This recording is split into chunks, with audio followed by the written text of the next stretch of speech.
তো এখন আজকে রুয়েটে পরীক্ষা ছিল, তো রুয়েটে পরীক্ষা দিতে আমরা রাজশাহী আসছি। রাজশাহী আইসা কোনো টিকিট পাই নাই, যেহেতু পরীক্ষার টাইমে প্রায় 20,000-এর মতো পরীক্ষার্থী আসছে, তো কোনো ট্রেন পাই নাই। এখন কোনোভাবে ভেঙে ভেঙে আসছি। তো এখন আমরা আছি হচ্ছে এই ঈশ্বরদী স্টেশনে, আর সাথে কফি। এখন বাজতেছে রাত 2টা। এই রাত 2টা একদম শুনশান অবস্থা। এই অবস্থার ভিতরে আমরা এখানে বসে আছি। তো এই সিকের ওয়েট যেটা ছিল, এটা হইলে কত শান্তিতে আমরা খুলনায় বসে পরীক্ষা দিতে পারতাম,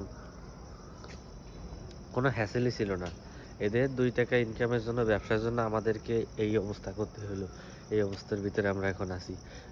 কিছুদিন আগে চুয়াটে পরীক্ষা ছিল, চট্টগ্রাম গেলাম, তখনও এরকমের খুবই বাজে এক্সপিরিয়েন্স ছিল। যেহেতু আমরা এই উত্তরবঙ্গ, তারপর পশ্চিম অঞ্চল, এদিকে আমরা কখনো আসি নাই, তো আমাদের জন্য এটা খুবই কষ্টের। প্রায় 500-600 কিলো পথ আমাদের পাড়ি দিতে হয়েছে। এইভাবেই পরীক্ষা দেওয়া হইলো।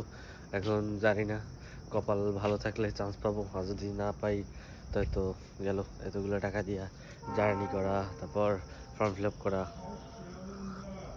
সব বৃথা। তো এই আর কি, কোনো প্যারা নেওয়া যাবে না, লাইফ প্যারাহীন, জাস্ট এনজয়। এখন এই ভুতুরে জায়গায়, আর এই জায়গাগুলোর অবস্থা কতটা পুরানো, ঈশ্বরদীর এই যে স্টেশনটা, জংশন, এই বিল্ডিংগুলো কতটা পুরানো অবস্থায় পরিত্যক্ত আছে। খুবই ভালো হলো, একদম ঠান্ডা পরিবেশ।